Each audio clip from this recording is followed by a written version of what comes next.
श्री शिव महापुराण पार्वती खंड 13वां अध्याय। इस अध्याय में भगवान शिव और माँ पार्वती का संवाद है। जब हिमाचल भगवान शिव से ये आज्ञा मांगते हैं कि वह रोज उनकी तपस्या स्थल पर आकर उनका दर्शन पूजन कर सकें, तब भगवान शिव उन्हें इसकी अनुमति नहीं देते हैं और कहते हैं कि हिमाचल, यदि तुम मेरे दर्शन करने और मेरा पूजन करने रोज यहाँ पर आना चाहते हो तो अपनी पुत्री को साथ में न लाया करो, क्योंकि मैं यहाँ पर तपस्या कर रहा हूँ और इसलिए अपनी युवती पुत्री को लेकर तुम्हें यहाँ पर नहीं आना चाहिए। भगवान शिव की यह बात सुनकर माँ पार्वती उनसे जो संवाद करती हैं वह बहुत ही सुंदर संवाद है और बहुत ही ज्ञान का वर्धन करने वाला है। आज हम उसी संवाद का अध्ययन और कुछ विश्लेषण करने का प्रयास करेंगे। भगवान शिव जो माँ भवानी से कहते हैं वह ज्ञान वेदांत का तत्व ज्ञान है, जिसके अनुसार चारों तरफ सब जगह केवल ब्रह्म तत्व ही है। सृष्टि के रूप में हम जो कुछ भी देखते हैं सुनते हैं वह सब ब्रह्म रूप है। वेदांत का ऐसा मानना है कि प्रकृति एवं जीव अर्थात मनुष्य, पशु, पक्षी, पर्वत, वृत, वृक्ष आदि और यह संपूर्ण पृथ्वी और पंचतत्व, वातावरण, वायुमंडल, यह सभी कुछ ईश्वर का ही प्रतिबिंब है। ईश्वर के अलावा, शिव के अलावा अन्य कोई भी तत्व नहीं है। न माया है, न प्रकृति है, न जीव है, ना ही ये जगत है, न ही कोई पंचतत्व वायु, आकाश, पृथ्वी, जल आदि हैं। कहीं भी कुछ भी नहीं है। शिवाय शिव के कोई तत्व सत्य नहीं है, केवल ब्रह्म सत्य है। ये जगत पूर्णतः असत्य है, यह प्रकृति पूर्णतः असत्य है, इसका कोई अस्तित्व नहीं। भगवान शिव ने इसी मत का उपदेश करके और हिमाचल से कहा कि मैं अपने उस स्वाभाविक शिव स्वरूप में, उस निराकार स्वरूप में समाधिस्थ हो तपस्या कर रहा हूँ। अतः तुम भले यहाँ पर दर्शन करने, पूजन करने आओ, लेकिन जिससे मन इस जीव जगत में, प्रकृति में और इच्छाओं में उतर आए, इस प्रकार से अपनी पुत्री को लेकर तुम यहाँ पर न आया करो। भगवान शिव ने ये जो उपदेश हिमाचल को कहा उसका उद्देश्य यह था कि योगी, तपस्वी, सन्यासी एवं त्याग के मार्ग में जो उपस्थित भक्त हैं, संत हैं, त्यागी महापुरुष हैं, उनके योग का विचार करके उनके योग्य यह उपदेश भगवान शिव ने हिमाचल से कहा था। और इसके उत्तर में माँ पार्वती ने भगवान शिव से जो कहा वह सांख्य मत है।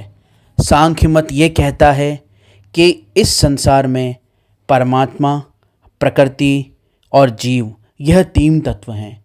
सांख्य मत के अनुसार कहीं 16 तत्व, कहीं 8 तत्व, ऐसी अलग अलग संख्याओं की गिनती की गई है और उन सभी तत्वों को सतत माना गया है और सत्य माना गया है। इसीलिए उसे सांख्य मत कहा जाता है।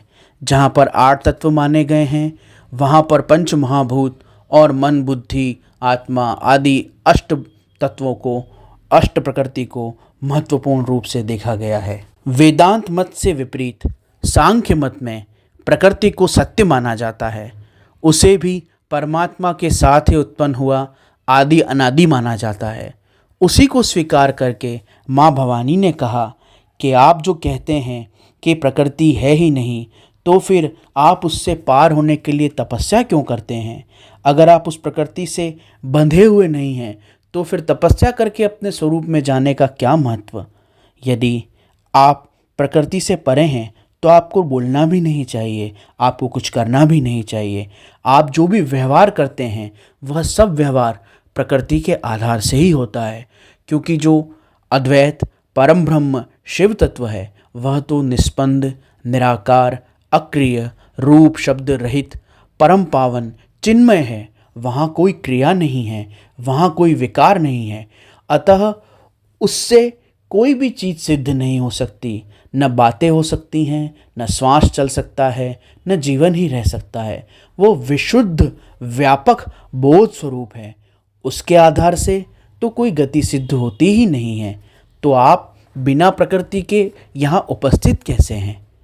इसलिए इस बात को आपको स्वीकार करना होगा कि आपका साकार शरीर, आपका ये उपदेश देना, आपका ये वचन बोलना, यह सब उन प्राकृतिक तत्वों की कृपा से हो रहा है, उन प्राकृतिक तत्वों के आधार से हो रहा है। अतः आप प्रकृति से अलग नहीं हो सकते। जो शिव तत्व है वह प्रकृति तत्व से अलग नहीं हो सकता। शिव या ब्रह्म, प्रकृति अथवा भवानी, इन तत्वों का अंदर विभेद नहीं किया जा सकता, अन्यथा सृष्टि निरंतर नहीं रह सकती।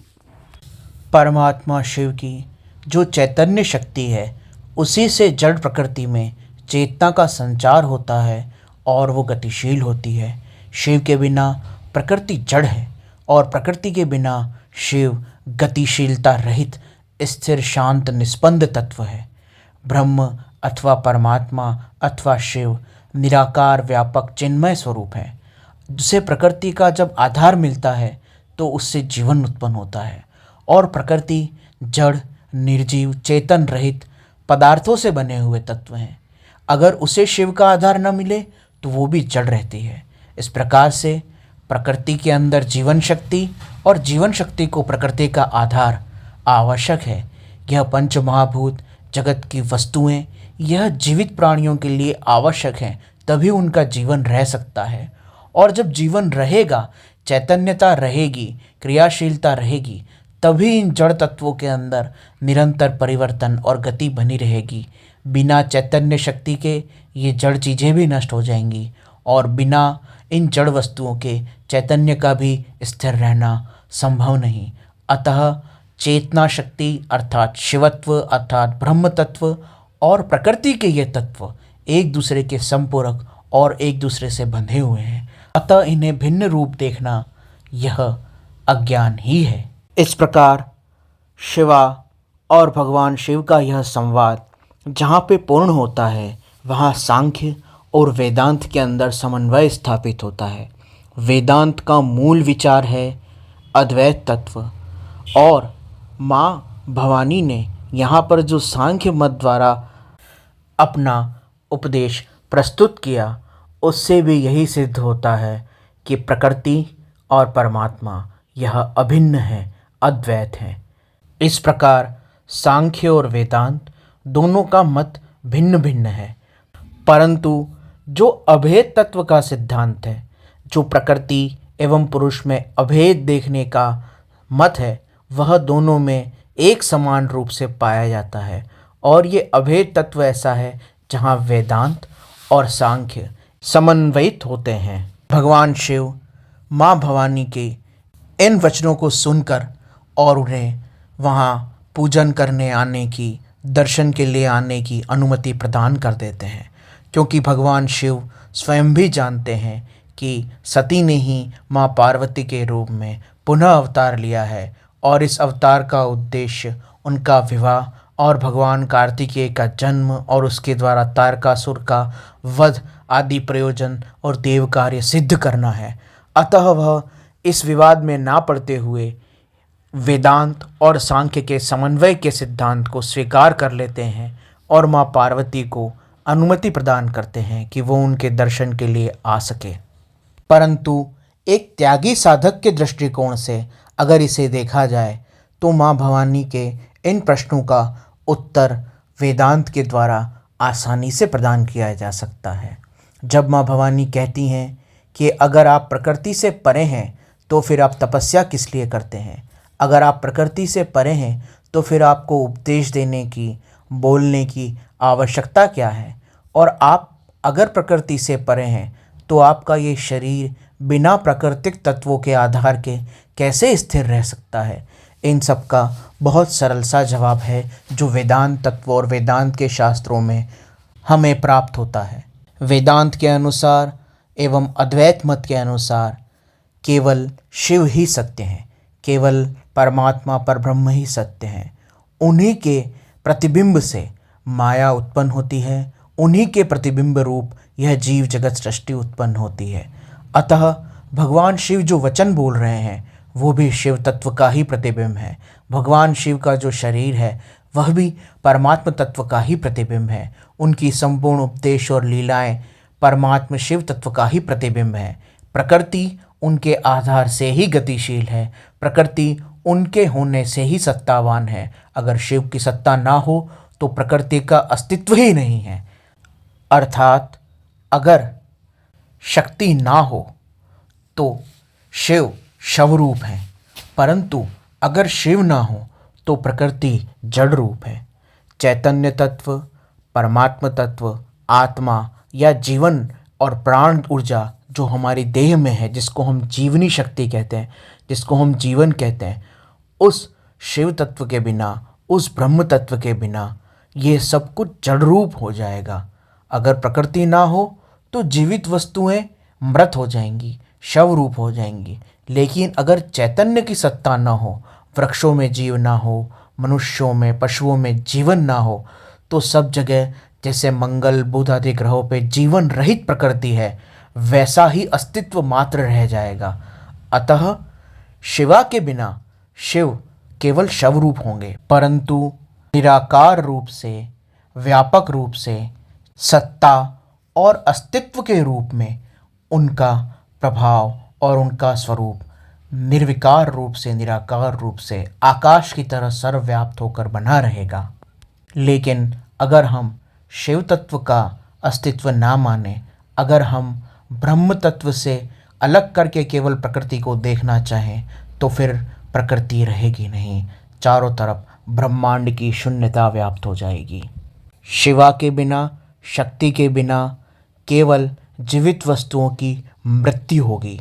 प्रकृति के आधार के बिना जीवन शक्ति का ह्रास होके मृत्यु होगी, परंतु शिव तत्व के बिना प्रलय हो जाएगा, जहाँ पर केवल अंधकार और शून्य ब्रह्मांड मात्र बचेगा, कहीं कोई जीव जगत सृष्टि नहीं बचेगी। इसीलिए वेदांत तत्व के मानने वालों का यह विचार है कि परम ब्रह्म परमात्मा ही अपनी दया से, अपनी करुणा से प्रकृति को आदेश देकर अस्तित्व में लाते हैं।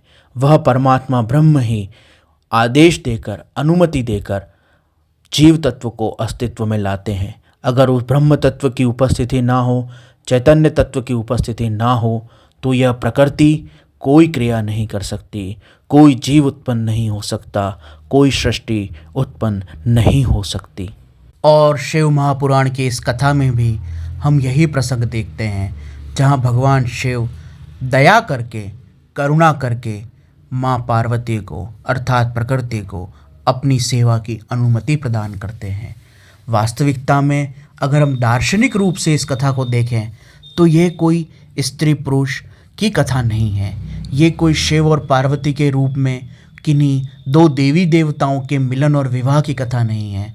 ब्रह्मांड और सृष्टि की उत्पत्ति के रहस्य को यहाँ समझाया गया है। इस कथा के द्वारा हमें ये पता चलता है कि जो चैतन्य है, जो ब्रह्म तत्व है, जो शिव तत्व है, उसके द्वारा ही जल, आकाश, वायु, अग्नि आदि प्राकृतिक तत्वों की उत्पत्ति होती है और उन प्राकृतिक पंच तत्वों से धीरे धीरे वनस्पति, एक कोशिकीय और बहुकोशिकीय जीवों की उत्पत्ति होती है। अगर परम चैतन्य तत्व ना हो, उसकी सत्ता ना हो, तो प्रकृति भी नहीं होगी, और प्रकृति नहीं होगी तो फिर जीवन भी नहीं होगा, और पर वृक्ष भी ना होंगे, पशु भी ना होंगे, तो मनुष्य भी ना होंगे।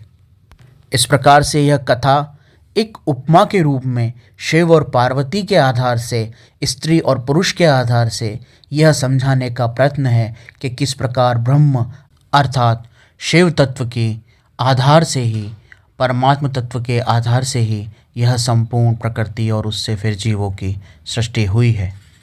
इस प्रसंग में जब भगवान शिव जी माँ पार्वती को यह अनुमति देते हैं कि तुम मेरा दर्शन और पूजन करने अपने पिता के साथ नित्य आ सकते हो, तब भगवान वेद व्यास जी अपनी लेखनी द्वारा ब्रह्मा जी के मुख से यह कहते हैं कि भगवान शिव ने माँ पार्वती के इस उपदेश को व्यवहार के रूप में स्वीकार किया है। अर्थात जब व्यवहार चलाना हो तब प्रकृति, उसके तत्व, इन सभी द्वैत को और जीव जगत की वस्तुओं को सत्य मानकर उनके उपयोग अनुसार व्यवहार करना पड़ता है और उन्हें सत्य रूप में व्यवहार के लिए स्वीकार करना पड़ता है।